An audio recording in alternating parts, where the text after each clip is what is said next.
Good morning and welcome to WNHH Radio's Dateline, New Haven. I'm your host, Paul Bass, inviting you to look behind the headlines on the stories that make New Haven tick. Darnell Goldson makes New Haven tick. He's the president of the New Haven Board of Education, and he's running for re-election. He's here in the WNHH studio to update us on all things New Haven Public Schools. Welcome back, sir. So nice to see you. It's always great having you in the studio, Darnell. Thank you for having me, Paul. We go back a long way, and you're always a pleasure to talk to. So tonight's, we're if you're listening live, which you are now, but this does get repeated, it's Thursday morning, and Thursday night is the much-anticipated Democratic Town Committee Convention. Yes, it is. Candidates are endorsed for election, for the party decides whom they're going to put on a primary ballot, and if there's no primary, the general election. And you're one of those people. Yes, I am. Looking for support. We have 2 elected members of a 7-member Board of Ed. 7 members. That's and one of those 2 seats is up this year. Darnell, you won the seat the first time it ever became elected when we changed our charter 4 years ago. And now you're running again. How's it looking? Looking good for me. Yeah. I believe I have a majority of the town committee members who have committed to me. So if they stick with their commitments, I'll be okay. I'm going to ask you close to the mic because we're missing some of the words. Okay. Thanks, man. That's perfect. And it's okay, Sammy's good. And then so you in District 2, is it called? District 2, that's But correct. I don't think there's a single member of New Haven who knows whether he or she lives in District 1 or District 2. No. And I can't even look at the map. I don't quite understand it because part of Westville, where I live, is District 1 and part is District 2. What is District 2? How would you describe it? District 2 is an amoeba? It is giraffe? the northern part of the city. Oh, so it is a north-south divide. Right. It's not a kangaroo, as someone mentioned before. Now, it's protoplasm, which is Ward 27. Right. It's majority northern part of the city. So that does kind of make sense. Is Whaley Avenue the divider? I don't know if Whaley Avenue is a divider, but Whaley Avenue is certainly in the. I don't know where it divides. At. Like you're right, because wards are sometimes crossing the north-south divide. That's why it's not a clean break. It's not totally clean. Okay, but the northern parts, you got like East Rock, you got Fairhaven Heights, but you don't have East Shore. You have you don't have Westville for the most part, but you do have West Rock and West Hills. You live in West Rock, right? Yes. Or do you live in West Hills? I live in West Rock. West Rock, okay. And you have Beaver Hills and that kind of stuff. That's correct. So then if you win tonight, the endorsement, Amber Moy is running against you, 27-year-old woman, kind of new blood, take it on the guy who's been around. And she will probably petition to get on the ballot. I have no idea what Moy's going to do. Latest number I got, I think, was 1,032 signatures of registered voters in the district to get on the ballot. That sounds a little low, but maybe. I went to register our voters 5 minutes ago. Okay. It was more. It was only 1,900 for mayor this year because they called the rolls. I thought that, they called the rolls. So, a year or two ago after 2016. Okay. And they, so that's actually, the number she needs is more than half the number citywide, which means District 2 Board of Ed has a higher percentage of voting participation than the southern half, which surprised me. Interesting. I'm wondering if that's because of the Hill neighborhood. Low voting in the Hill neighborhood. Ward 4, almost nobody votes. And right. 3. Although Ward 30 has very low voter participation. It does, but we have a new complex out there. So they may be, is it who participated or how many Registered voters. Right. So we probably have a whole lot of new voters out there. So Truman, like for Truman School Ward 4, they do have registered voters, but no one votes. Right. Okay, Brookside was rebuilt, whole new community. So it's a 4-year term. Yes, like sir. most of the things we vote for in New Haven. And you've spent 4 years now. You know what it's like to be the tester of the proposition of a partially elected Board of Ed. What do you think? What's it been like? Why are you running again? I think that it's a great experiment. I believe that we should be talking about more elected officials on the board. I think it breeds democracy. It breeds transparency and openness. People complain about hearing too much about the board now, but at one time they never heard anything about the board. Board at one time. That's a good point. It was a rubber stamp. Right. Couldn't get quorums. I mean, it wasn't even a rubber stamp. They weren't even getting quorums. They weren't to even be able stamping. to stamp. There's no ink in the pad. Right. So, for the time being, and I'm sure this will eventually go away, it is the place to be. I mean, it's where the action is happening. People are really passionate about education. 25,000 kids in the schools? 22-ish. 22-ish. Yeah. 22-ish, around 22,000 kids, of course. The mayor's race, a lot of people have used the Board of Education as a kind of platform or sounding board to get their points out and take their political shots, unfortunately.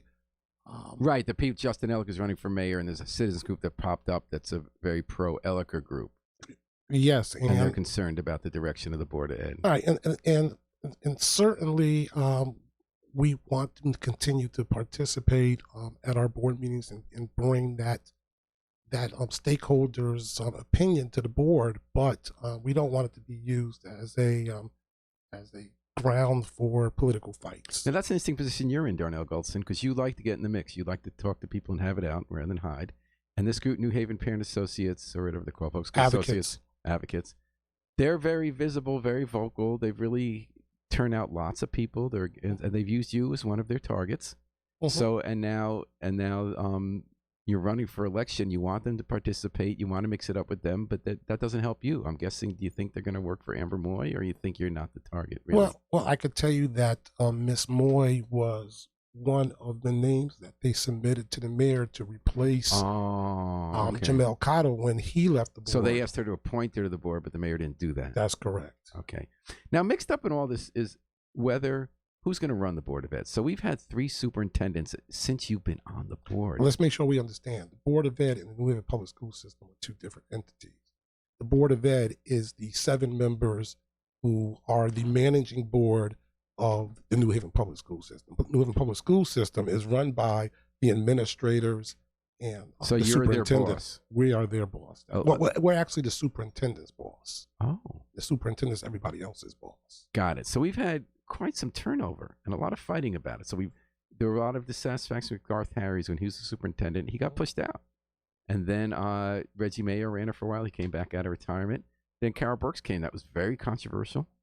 And now she's been there, I guess, a little more than a year. And people want her out. And there's talk about negotiations to get rid of her. Why is this happening, and what does it mean for the education of 22,000 kids? Well, let's not. First of all, I think you mischaracterized how Garth left. Garth wasn't pushed out.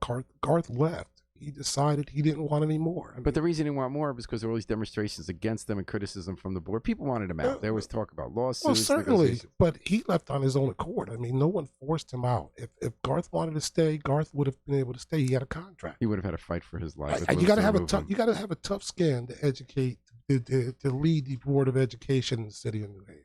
Mm-hmm. And apparently, his skin wasn't tough enough. That's nothing against Garth. I mean, he wasn't he wasn't an educator. He never ran a building. He never ran a real classroom. I mean, a public school classroom. It was a new experience for him. And when he moved from deputy to the big seat, it's a whole different world as our current superintendent. Right. So then, when the current superintendent came in, public output, including the group we talked about, really didn't want her. But other people thought she'd be best. You took a close look, and you saw things we didn't see. I love democracy too, but I actually think that process was a little much. It was like a campaign, and people went for the candidates who spoke best at public forums, whereas I think we elect people to make the decisions about who would be best actually managing a system. And, Tony Harbino told me when she was in the room alone and she looked at it, she felt that Carol Burks was the best for that job. It was a very divided vote. You guys hired her. It's been war since she got there. She does have a tough skin, but there's an effort to get rid of her now. What's going on with that and why?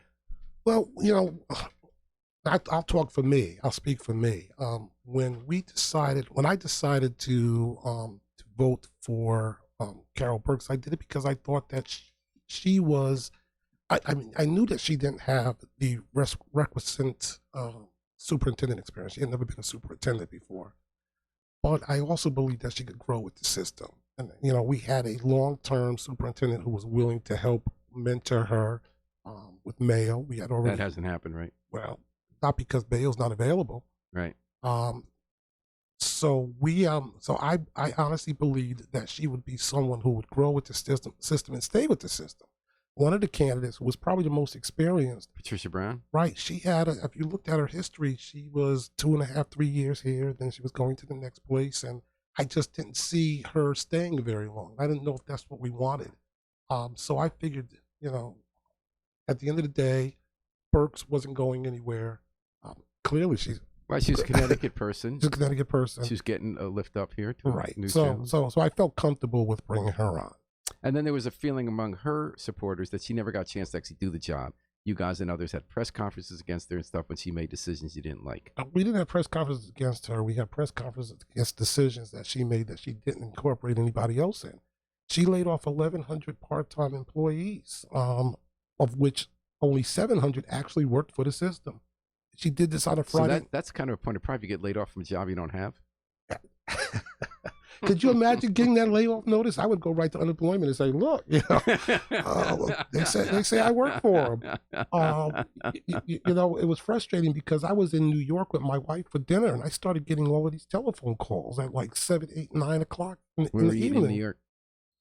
Oh man, that was 2.5, 3 years ago. I can't remember. It wasn't that memorable meal. It was the phone calls you remember. I didn't have a choice. I had to pull off the side of the road and actually start having these conversations. And then I called the superintendent and said, "What's going on?" And she told me what she did. Well, you should have told me before you did it. You should have told the rest of the board before you did it. So are you making the case here, Darnell, that you thought you had someone who had a chance to grow, and that when she came in, you felt she wasn't collaborating with the people or informing the people who were supposed to monitor her work to help her succeed? That's correct. Is that where you're coming from? That's correct. All right. So what happened? So now we're at a place where there's negotiations for her to leave. Where does that stand? That is being mischaracterized. We're not in negotiations for her to leave. What we're doing is we're working on her evaluation process. That's what we're in negotiations with. There's been a lot of talk out there in the through the newspapers with anonymous sources about what we're doing. We were supposed to fire her July 8th. That wasn't true. Yeah, that was TNH. Right. We never said that, but what we said was that there were discussions on an agreement for her to leave. Well, we are having a lot of different discussions about her performance and how we move forward. That is one of the options. It's an option that she's not willing to have a discussion around. So we're not having it. So she's not open to that. No. She's not willing. So that leaves you to chase whether to fire her. And by the way, she doesn't have $700,000 left on her contract. How much does she have? Probably about $350,000. Over how many years? Like a year and a half. So can we afford that? No, absolutely not. So if you fired her, wouldn't she be able to get that money or no? I have to say this clause, right? We're not talking about firing her, so I don't want to talk about. Oh, you're not? Yeah, we're not talking about firing her. And at the end of the day, she is an employee. She has the same rights that other employees have. So what's the scenario under which she leaves? She either stays through the duration of her contract or we find cause to let her go. But you're saying there's no discussions about that? I'm saying that there's no discussions with her about that at this point. Oh, there's no discussions with her about that. Okay. Now, I respect that there's certain things you can't say here because you can't tell me what's happening in private negotiations. The person running against you, Amber Moy, did not take a stand. I asked her 3 times if she was for Burks staying in the job or leaving. Do you feel you can take a stand on that? That was the best duck and weave I've seen in a long time. For a young lady who's just getting into politics, she was really good. She was really good with that. It is a skill, Yeah, it is. I can tell you, I've been clear that I am not happy with the superintendent's performance at this point. Mm-hmm. I believe that there are a majority of board members who are probably not happy with her performance at this point. and we're going to continue. We're going to continue to work on her evaluation and have discussions with her about how she can improve her performance. And if we can't see that improvement, then we'll have a discussion with her about what alternatives there are. What is it that you don't like about what she's done? Here's the problem, right? We have a teachers union, a majority of the teachers union now who are not happy with her, who have indicated that they want to see her go. We have administrators who have indicated that they want to see her go. We have students who have rallied against her, and our student representative, both student representatives, want to see her go. The support is not there anymore. And daily, I'm getting calls and emails from people. I go into the barbershop. When are you guys going to get rid of that lady? I mean, it's just. What do you say when they say that? I can't talk about it. I just can't. I mean, she has rights as an employee. Can I give you what I think of the pros and cons? Because we've been really neutral. We've written some very tough stories about how she spent money and hidden it. But here are what I think the pros and cons are.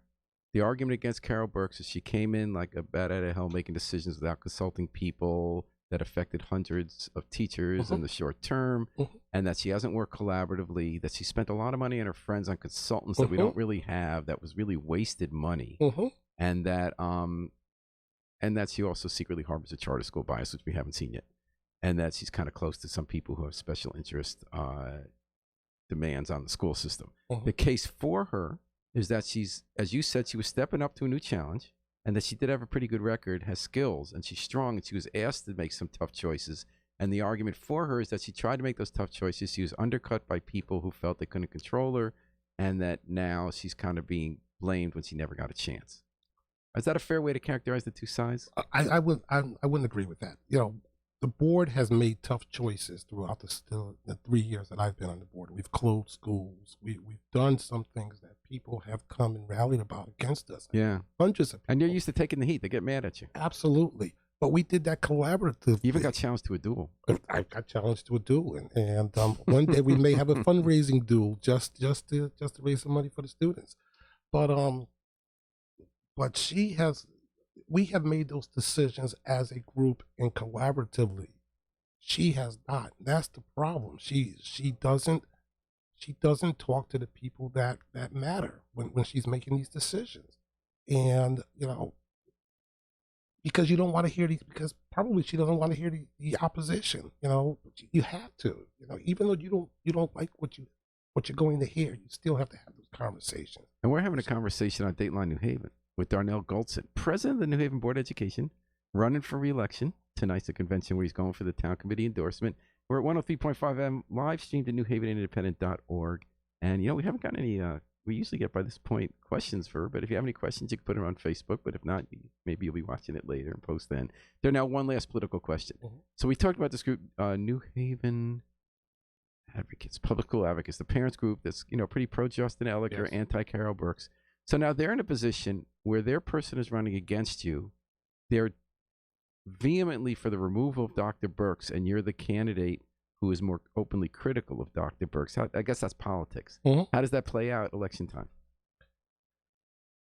I'm going to run on my record, and I'm going to Dr. Burks.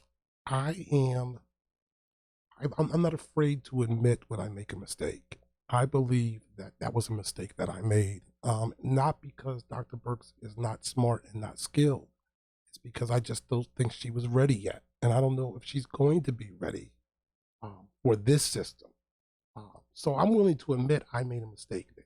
I'm going to try to fix the mistake, either by helping her to become more collaborative with this board and with her staff, or making a decision to move in another direction. You did invite her and everybody to dinner. And actually, I thought that was really interesting. So this board has had years of fights. Before you were the president, there was a high-paid consultant to have marriage therapy that just turned into everyone crying.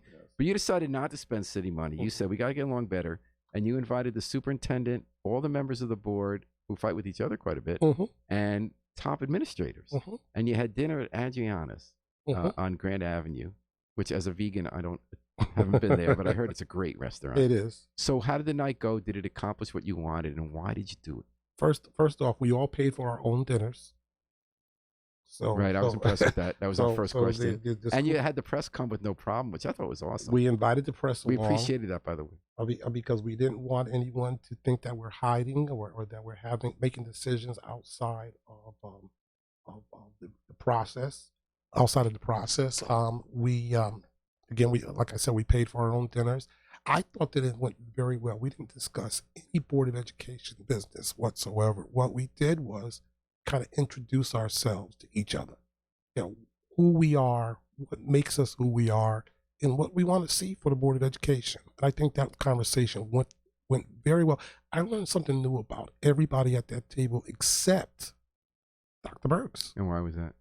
Our reporter said she spent the night looking at her phone. That's kind of mean. But, She did, and she wasn't very open. I mean, everyone else was very open about who they were and what made them tick. And what was the food? Everybody ordered their own. What'd you get? I think I got what I usually get, which is spaghetti and calamari. How was it? It's always great, and I always have enough leftovers to feed my kids when I get home. Shay No Say says, Unc, 2 fingers up. That's the peace sign for you. All right. Bob McCormick says, the city doesn't have the money to buy out Carol Burks. It was a question that's a point you agreed with, right? We are not going to buy out Carol Burks. Now, well, I'm not going to vote for a buyout of Carol Burks. Now, I'm only one of 7 members, but I will not vote. I didn't vote for the buyout of Will Clark. I regret that was an amazing one. I regretted my decision for the buyout of Garth Harries, and I regretted that decision. I decided then I was never going to do that again. Okay. I had another theory. It was like, what comes next? So if Carol Burks leaves, which is a real possibility, I have a feeling it's going to wait till after the election for other reasons, not because of your election. One argument is that instead of trying to get someone else to come to New Haven, who in most cases will not be a top choice because they don't want to get involved with the place where 3 people have just left in a short time, maybe you promote within, don't replace that person, just keep them getting that salary, but someone who knows the system because they've been there or has recently left. You remember the principal from Lincoln Bassett and went to Bridgeport, or I guess Dolores Blocker Garcia just left, or I guess some people being talked inside are who's some of the names you've been hearing. Some of the assistant superintendents. I'm not going to get in this conversation. Well, what I'm asking is that maybe we could afford to buy her out if we're paying her anyway. We don't replace her with someone from the outside. We bring somebody up who's already getting paid while it's still we could use the money with $30 million deficit not to pay her. Could we afford it under that scenario? First of all, I think promoting from within is a good option. We're not really having those discussions right now because we're not at that point yet. In terms of affording to buy out the superintendent, my thinking on this whole thing is if you have enough cause to make the superintendent leave, then you shouldn't be paying for the contract. I think we set a precedence a long time ago where we just wanted to see people leave and we were willing to use taxpayers' dollars to do it. I'm not willing to do that. If we have enough cause for the person to leave, then leave. If we don't, then we have to work with that person until their contract is out. Is there cause? Can't talk about you're saying that. We can't talk about it. Okay. And that's all I'm going to ask you about the politics of that. Budget deficit, Darnell, you guys have been working hard on that. There was an estimated $30 million budget deficit for the coming fiscal year. Now, was it at 10 or 20? I never believed that $30 million number. Scare number. I believe it was. So what was the real number? I think it's probably closer to 7. Really? Yeah. What are you basing that on? We balanced the budget. We left this year with a $5 million deficit. We made a lot of structural changes. We didn't just do one-off cuts this year. So the 30 was based on past trends that you changed. Some of those I reasons, don't know what the 30 was based on. But some of those changes you made, if I'm not mistaken, Darnell, included getting rid of expensive leases. $1.5 million worth of leases. And how'd you do that? Just use existing buildings that you own? We consolidated some programming. We used some existing buildings that we have. Yes. So $7 million deficit out of how much? Out of how much what? What's your total budget? Well, from the city is 189 or 191 mil, and then the state and federal funding is probably another 150, 200. So somewhere between 4 and 450. Mm-hmm. So that's not a big number then. No, but it matters. It always matters. So any thoughts? And you've invited citizens to sit and others on a teachers a budget deficit mitigation committee. How's that going, and where are you going to see that number coming from? Because other years, Will Clark used to just come in a day and say, here's how we can save $7 million. Yeah, well, it was very creative accounting. Well, first, let's make sure that people understand this budget, right? There was a lot of talk last year about being funded flat funding, where we don't get any additional money. We don't lose any money from the Board of Aldermen and the state, but we don't get any additional money. Well, that starts us off with a $4 to $5 million deficit Because of costs that just grow, and we the have contract fixed costs. says you have raises, Right, and we have health insurance raises. goes up. That's right. So we start off, if we have flat funding, we start off with a $5 million deficit. So it's important for folks to understand that when they wonder why we continue to have these deficits. And then the state did increase the funding for 2 years, correct? They did. How much? I think it was $2 million, but we haven't got the So number. does your 7 include that $2 million or no? My 7 includes that $2 million. Okay, so you still got to find 7. Well, listen, we still need to get the figures from the administration. But my best guess from working with this budget for the last 3 years is it's probably closer to 7. Now, one question just has someone I was going to ask too, and thanks, Bob, for the question. Does Darnell think any more schools will close? I believe that some schools should close. Like? We have at least 2 schools that were on the closure list before I even joined the board. West Rock Writers Academy? West Rock, Quinnipiac, because of the condition of the schools, first of all. And they were on the list to get new buildings. Do they each have about 200-300 students? I think they both have less than 200 or close to 200. They're hovering somewhere around that number. So here's one way you expanded my mind, because things are always more complicated than they seem from the outside. I looked at those schools and said, not many kids. You're paying for whole buildings. Put them in the new Obama school. Put them somewhere else you're building. You told me it doesn't always work that way. It can work that way if there's enough excess capacity at another school. But you said in some of these cases, you actually don't save money. You still need the same number of teachers. You need... No. I don't think I said that. I think you said it's not always true that closing a school saves money. The pushback that we're getting from the administration is that those are both magnet schools, and you can't just close a magnet school and move those kids into another building.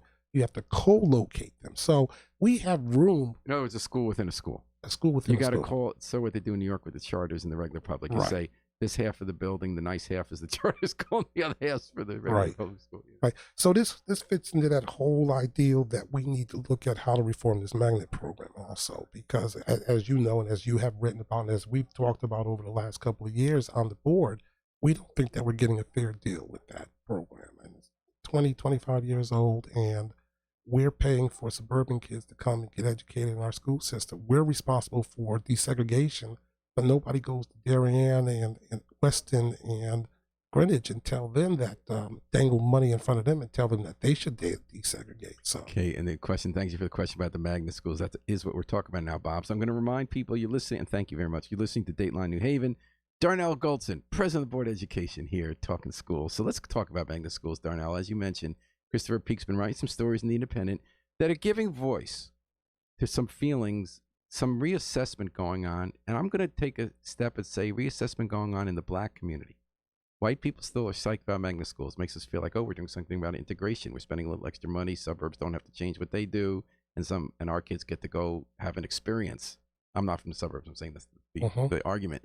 But I'm hearing reassessment from some African Americans in town who say we didn't benefit from this whole magnet school thing. That seats get left open instead of filled by. We talked about one woman, African American from New Hallville, moved to Beverly Hills neighborhood. That's on Upper Fountain, so that her kids could go to Davis, which is a good school. But to fix it up, we got state money. We called it a magnet, and now we have to have 70. We reserve 75% of this. Well, we reserve 65% for city kids. Actually 65. It should be 75, but we do 65 just to be safe. But under law, right? Because under law, we have to reserve 25% for suburban kids and return to get that money. But because we're always worried that people leave in the middle, like a lot of suburban kids come for first grades and then leave, we keep it down to 65%. So this woman kept applying. Her kids couldn't get in. She has to go back to New Hallville to school and doesn't get a bus. And meanwhile, the seat's empty. So some people feel like, why should we have these schools in New Haven that are good that our kids can't go to, but suburban kid? Why do we need a white kid sitting next to a black kid to learn? Is that even true when some of the kids from the suburbs are of color and some of the black kids from New Haven and Latino go to school in the suburbs? And and the fact that the towns get reimbursed for the students they send here, are we getting ripped off? Paul, what's so important about having longevity on this board, having some years of experience, is that you're able to make change after a while, right? I've been on this board for 3.5 years. From almost the first meeting I attended, I've been complaining about this magnet school program because that was the biggest complaint that we were getting from people in the community. I mean, when I was going around talking to people when I was first running for this seat, we had families who had 4 kids who were going to 4 different schools. It's crazy. I mean, and that's part of a bigger problem is that we have inter-district choice as well. But I mean, that was responding. I remember the Stefano Looney mayoral race in 2001. That was a big issue. Martin Looney said we need good neighborhood schools. Yes. Right, sitting around, and John DeStefano said, actually, what I hear from people, and he did, and this is something that's changed. So we like that. Parents said we like to send our kid to wherever we want in the district where we think they're going to get the best education. It created this crazy quilt of busing challenges. And this isn't like busing Joe Biden was against that integrated schools. This is kids who live in Fairhaven Heights spending 2 hours a day on the bus to go to school in West Rock. And it's not about racial integration. And another kid in the family goes somewhere else, and we're spending all this money, and these kids are spending hours on the bus. And what's it getting us? Our schools used to be the center of our neighborhoods. That's how kids get to know each other. That's how families get to go know each other. They go to parent conferences. They go to events at the schools. We don't do that anymore. I have a bus stop on the corner of my house. I'm Strong in West Hills. And there's like 4 or 5 buses that come by there every day and pick up kids and bring them all over the city. My daughter doesn't know any of her neighbors because they don't spend time with each other in school. Never have. It was a grand experience. And those people who were saying they wanted to see this thought they were going to actually have a choice. And at the end of the day, they don't. This magnet program, you might remember, but when I first got on the board, they kept calling this lot. They changed the lottery program to the choice program. Well, it's not a choice. It's a lottery. It's a crapshoot. You don't know what you're going to get, except for the guys that had connections. Isn't the fundamental problem that no matter what you think about magnets and charters and interdistrict choice, that people feel that there aren't enough good schools? Parents are desperate. That's where I was going. They feel like they gotta be desperate and throw in a lottery, send their kids hours across a day on a bus, not for integration, not for anything except that they don't feel the school 2 blocks away from their house is good enough. That's correct. And that's the fundamental problem. We have to figure out how to make all of our schools great, as opposed to thinking that Hooker is great, that's why I want my kids to go, or Davis is great. So now I want to go further with this theory. Tell me, you know a lot more about this, though, so maybe I'm all wet. Magnet schools start out somewhat like charter schools. The idea was small, experimental ideas, try something new so that all schools can incorporate those changes. And we had West Hill School. That's how that started, right? That was sort of the main magnet. It wasn't many seats, although it was an elite school. You had a quorum of the Board of Aldermen when it was parents' night because everyone got their kids into that school. But in general, it has become the way that we funded the renovation of our schools, the way we renamed schools to get more money with this bargain that we're going to then reserve the seats for other kids. And so can you turn back the clock and make all neighborhood schools good so that you don't have to rely on magnets and charters? I don't think we have a choice. I think we have to do it. We just have to figure out how to do it and have the political will to do it, because it's not going to be an easy task.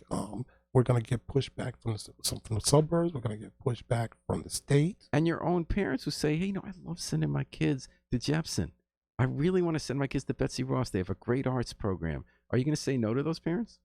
I think we have to do what's best for the entire system. And I think we have a lot more families who would rather have their 4 kids go to the same school down the street than go 25 minutes. If they felt it was good. If they felt it was good. That's correct. That's so interesting. So, and they tell us that. So let's give them that option. Let's give them good schools. Okay, let me give you the other 2 devil's advocate arguments. Some people say we built our schools for $1.7 billion. We made them all nice, which was kind of nice, right? And the state paid between 80 and 95% of the cost of building those schools, in some cases because we made them magnets, which meant that in return, we would reserve spots for suburban kids. And while it's true those suburban towns get reimbursed, I believe, $7,000 per kids, we also get some extra money, not as much, maybe $3,000 for those kids. So are we breaking our word and going back on a deal? This was the biggest hustle that was ever pulled on any school system in the country. What they did was convince us to help them desegregate their schools. And then they gave us money that was really ours in the first place, and then told us, you have strings attached to this money. The fact is, 56% of our property in this city is non-taxable, and they don't reimburse us for that. And it's not taxable because of state laws, because of the Constitution. It's not anything that we have decided. Yet they don't reimburse us for totally. I'm hearing a basis of a lawsuit here. We're talking about it. We have to. We have to be get out funded of our fairly. commitment and let these schools be. Absolutely. Well, we're already partially waived it. We convinced them not to fine us for the next 2 years by not reaching those goals, and we're going to work to expand that. We're gonna say, look, it was a grand experiment. And of course, the other part that I think is whack is that it assumed suburban equals white, city equals black and Latino. So you had the Hyde School, which had to turn away black kids from suburbs because they had to meet these goals. Yes. You have the school in Hamden that was the most integrated school in the Western Hemisphere.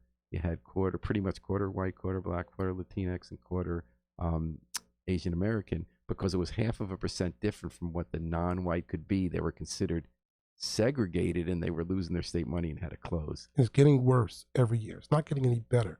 It's not like the suburban kids are knocking on our doors to get into our schools. They're not. And that's why, and we're leaving seats open, neighborhood seats open, just so we can make that percentage. It's just not fair to. Cam Cooper writes, killed the magnet program, what a waste of time. Thanks, Cam. Let me read you a different view. So we've been getting a lot of pushback at The Independent because we wanted to give voice to this critique. We don't have answers. We're reporters, so even if we act like we do, we don't. But we felt there was a critique of where magnet schools have gone that deserved to be heard. Here's some of the pushback I got. They're calling us Joe Biden, that we're trying to resegregate schools. There are magnet schools in New Haven which were and are funded to create integration and tend to do what they're doing.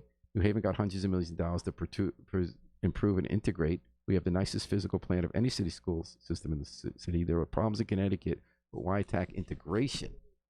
What do you suggest happen? Go back to highly racially and economically segregated schools? We have hyper-segregated schools now, the lowest performing in the district, with the exception of Achievement First. And that the research elements of Brown versus Board continue to be true, this person says, where both the white and non-white students in integrated schools do learn more and have a lifetime of success in longitudinal studies in terms of marriage, employment. What do you say about that? That integration does help everybody, and that's under attack in this critique. I went to a very integrated junior high school, Sheridan, and I did very well there. I went to a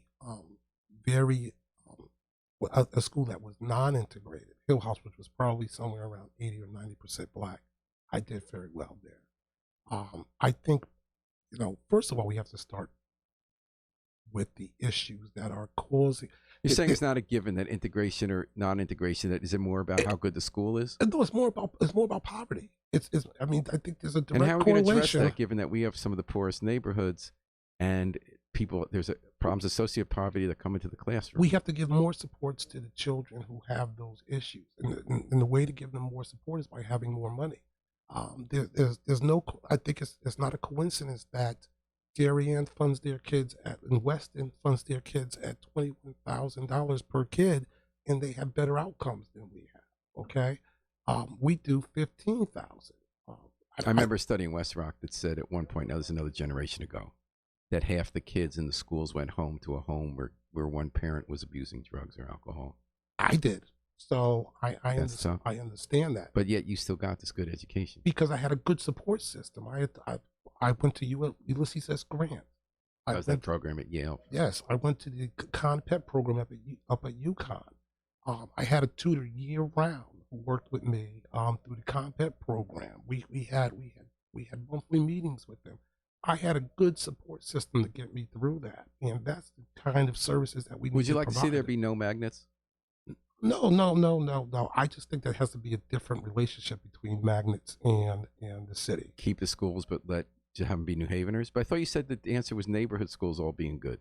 Well, neighborhood schools are good, and I want to see. I would love to see a return to neighborhood schools, but magnets are not bad per se. I just think that there needs to be changes to the system, and I think we need to have a long discussion about how to do that. Diamond Myers says, and thanks for writing in, everybody. Come on, we know it's not a lottery. Cam Cooper says, our new schools look great. The look of the schools don't improve performance. It's passionate educators that have the most impact. Is it either or? Isn't it nicer to be in a school that's not falling apart with rats running around? I think it's before we had equal rights for African Americans, they went to schools that had rats running around and produced a lot of great people. But you're not saying bring back the rats. I absolutely don't say bring back the rats, but I'm saying schools don't make the education system in the school. It's the educators and the resources that we're able to provide the kids. The physical structure isn't the most effective or effective cause of children's getting educated. Now, separate from the... But I like to hear what Diamond said. What again? Come on, we know it's not a lottery. It's not a lottery? I think he's agreeing with you, saying it's not a real fair. fair. Oh, right. It's not fair. Yes. And so that's kind of interesting. So Darmeyer is hire teachers who are willing to acknowledge and understand the trauma that our children have experienced, have consistent expectations of teachers to be culturally confident, hire more Black and Hispanic teachers. That's how we can make all the schools better performing. How do you get more Black and Hispanic teachers, Pete? Well, we convince people like Amber not to run for the school board and instead go back into the classroom. I mean, she's brilliant when it comes to that stuff, and she really should be in the classroom. She has that passion to work with those kids, and I don't understand why she's not in the classroom anymore. And I hope that one day we can convince her to go back there. And Darnell Goldson, what was your favorite visit recently to a school? My favorite visit? To New Haven school. Usually when I visit a school, it's because someone invited me there because they're having problems. But I think probably my most favorite visit this year was attending Hill House's graduation. It was my 40th year of graduating from Hill House. Time goes on. So it does. So it was nice to be able to stand up there. And 40 years ago, I actually gave a speech at my graduation. What'd you say? You were class president, right? I was class president, but I wasn't speaking as class president. I think I was speaking as salutatorian or whatever. I was wondering what that meant. Why do we have all these Greek? I know. What's a salutatorian? Does that mean you just salute people? I don't know. I just remember that I was supposed to give a speech, and I gave a speech. I got 3 standing ovations. Right. I do remember that. You remember what you said that got the theme was the song out that year was "Ain't No Stopping Us Now." I like that was our. We're on the move. Right. That was our theme. Cool the Gang? No, that was I can't remember. They had Celebrate was the same. Ask Diamond. Diamond's a DJ. He could tell you. Okay. Diamond, you got to help us out here. Ain't no stopping us now. That was the theme of my speech, and we had a good time, and we talked about the future, and when you're that age, there ain't no stopping you. You got to do what you think you're gonna do, so, right. Or what you hope you're gonna do. Any other visits? Anything you've seen? What's going on well at the school? Tell me a school where they're doing something really interesting. I tell you another visit. Nathan Hale. My niece graduated from that school, and they asked me to speak at their graduation this year. So it was fun being able to speak at my niece's graduation. So that was a lot of fun. Nathan Hale is interesting to me when you talk about integration. So one problem about integrating schools is some people say, well, how do you get at the root? Because it's really housing patterns. So the East Shore has gotten more diverse in its housing. Historically, it's where white people went who didn't want to live around people who aren't white, right? That's one way to put it. In any case, crosses were burned on lawns. That school is there. It is a very houses were burnt down, right? And that was a very integrated school. If I'm not mistaken, the school right there on Townsend Avenue, across from St. Bernadette's, is more than half not white. It is majority non-white, which was shocking to me because I remember, I'm old enough to remember when you couldn't go into that neighborhood. So what does that tell you about solutions that are legislated to get rid of segregation? I don't think you can legislate that stuff, right? People are going to move where they want to move because they have an ideal. So if they don't want to have their kids in school with Black kids, they won't unless the federal government insists on it. That didn't work very well. I was, in 1979, that was the year I graduated. I went to attend Tufts University. And one of my first, Tufts was right outside of Boston. Jumped on a bus, thought I was going into town. I apparently got on the wrong bus and ended up in South Boston. Got off the bus. Now remember, that was the same year of that iconic photo of the white man with the flagpole stabbing at the Black man. During a demonstration against or for busing. I got off the bus, and as soon as I got off the bus, these white kids started screaming obscenities at me and started running towards me. Luckily, the bus driver knew that I had made a mistake, so he waited about a block down for me, and I ran back down and got back on the bus. Did you get hurt? No, they didn't catch me. I was pretty quick then. That's harrowing. I was a lot lighter and a lot quicker then and whatnot. But it was an eye-opening experience for me because that was South Boston at the time. You couldn't go to So South what'd you Boston. take from that? But you were at Tufts, which was a mostly white school, correct? Yes, absolutely. And I went to Tufts because they had the best financial aid package for me. And was it worth it? Yeah. You don't wish you went to an HBCU? I never did want to go to that. I went to Hill House High School. I thought I had enough of that. I wanted to go to a more diverse school. And so you do believe in the value of diversity in education? Absolutely. So then how do we do it if we don't try Chef versus O'Neill measures that have maybe backfired? You can't force this kind of stuff on people. You have to give people a choice, and they have to have a choice that works for them, right? If a white family doesn't want their kids going to school with a black family, they're going to find a way to make sure that doesn't happen. But in America, we can make sure that our tax dollars don't make that possible or easy. That's correct. So they have to go to a private school. Well, you think we could do that, but remember back in the day when they first started desegregation. Remember those white families started private schools that they used tax money for. Especially in the South, they call Right. it a different district. Yeah. Right. So they always find a way around it, just like with this magnet school program. They found a way about making it about us desegregating our schools as opposed to them desegregating theirs. McFadden and Whitehead. Ain't no stopping us now. That's Thanks, right. Bob, for that. That's right. And Diamond came in for that, too. Of Thank course. you, Diamond. Bob says, does Darnell think any teachers will be laid off? I hope not. I could tell you that the board doesn't have the stomach for laying off teachers, and I'll tell you why. And it's something that I say regularly. Without teachers or without students, we don't have a school system. I mean, there are customers. They are what makes this system tick, and none of the other stuff makes a difference if they're not there. And our kids spend a good part of their day in schools. So these teachers have a lot of influence on who they are and who they become. I would be very opposed to laying off teachers. All right. Well, I'm in support of thanking you for coming on Dateline New Haven today, Darnell Goldson. It is always a pleasure. Always. That was quick. I wanted to fight with you, man. I didn't have any time and whatnot. Well, we still got a minute. You want to fight about something? I got anything you want, man. No, that's okay. All right. And thanks for listening, everybody. Thanks to Harry Droz and Sam Hadelman doing the magic behind the scenes and getting us on all the social media and getting the sound solid. We're going to take it out with the Afro-Semitic Experience performing I Wish I Knew How It Would Feel to Be Free from the group CD, A Plea for Peace. This is Paul Bass inviting you to fly free with us all day and all night long at WNHH, New Haven's home for community radio.